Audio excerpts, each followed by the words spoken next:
16 তারিখে যখন আপনি বললেন, তখন আমার মাথা সরাসরি বললেন দফায় দাবিয়ে কোনে আসি না পদক্ষেপ। যারা সম্মুখ সারিতে যুদ্ধ করেছে, রক্ত দিয়েছে, শহীদ হয়েছে, কৃতিত্ব তাদের আছে। আমাকে তার কেউ একজন জিজ্ঞেস করতে সাংবাদিক বলছে আসি না, আমি বললাম কিশোর আসি না, ঘুরতে গিয়ে বলেছে কেন জুলাই প্রতিযোগিতায় আমি, তাইলে জুলাই আর কারো থাকবে না। জুলাই আপনাদের সবার। আমরা জুলাইয়ের সম্ভবত 1 থেকে 3 তারিখের মধ্যে সেই স্টেটমেন্ট গুলো আমার হাতের লেখা, যে শিক্ষক সমাজ এবং সরকারি স্বায়ত্তশাসিত কর্মচারীদের পেনশন স্কিম নিয়ে একটা আন্দোলন চলছিল প্রত্যয়, সেখানে বিশ্ববিদ্যালয়ের শিক্ষকরা কর্মচারীরা সেটার বিরুদ্ধে আন্দোলনে নেমেছিলেন। আমরা তাকে প্রকাশ্য সমর্থন দিয়েছি স্ট্যান্ডিং লিখিতভাবে। একই সাথে বৈষম্য বিরোধী ছাত্র আন্দোলনের ন্যায্য দাবিতে আমরা সমর্থন তখন দিয়েছি।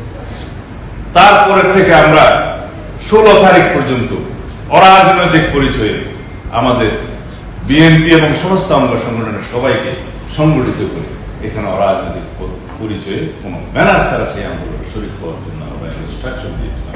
গিয়েছি 16 তারিখে যখন আপনি বললেন, তখন আমার মাথা সরাসরি বললেন দফায় দাবিয়ে কোনে আসি না পদক্ষেপ।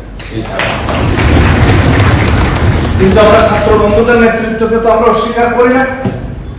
যারা সম্মুখ সারিতে যুদ্ধ করেছে, রক্ত দিয়েছে, শহীদ হয়েছে, কৃতিত্ব তাদের আছে। কিন্তু রাজনৈতিক সংগঠনগুলোর অন্তর্ভুক্তির জন্য তারা যখন আমাদেরকে বললেন, আসলেন, তখন আমরা বললাম এটার পরিচয়টা রাজনৈতিক থাক, আমরা সবাই তোমাদের সাথে আছি। বহু জায়গায় আপনি লেখা পাবেন।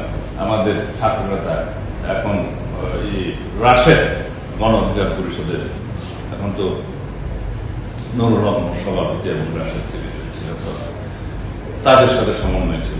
তারা আক্তারের সাথে সমন্বয় করত, তারা আপনাদের সাথে সমন্বয় করত, তারা আসিফের সাথে সমন্বয় করত, চেইন ছিল। আমি তাদের সাথে সমন্বয় করতাম।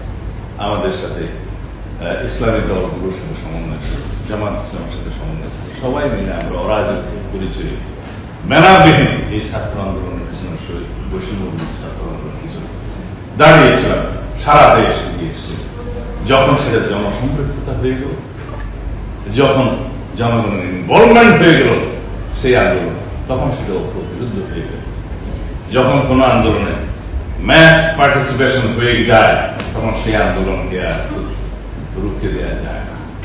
সেটাই পেয়েছে বাংলাদেশের রাজনীতি। মাঝে শেখ হাসিনার বিভিন্ন রকমের বক্তব্য এই আন্দোলনের মধ্যে আগুন ঢেলে দিয়েছে, পেট্রোল ঢেলে দিয়েছে। আমাকে তার কেউ একজন জিজ্ঞেস করতে সাংবাদিক বলছে আসি না, আমি বললাম কিশোর আসি না, ঘুরতে গিয়ে বলেছে। কি বলেছে? তাকে কি দেখা গেছে? এখন পর্দানশীল হয়ে গেছে, পর্দার আড়াল এখন আছে।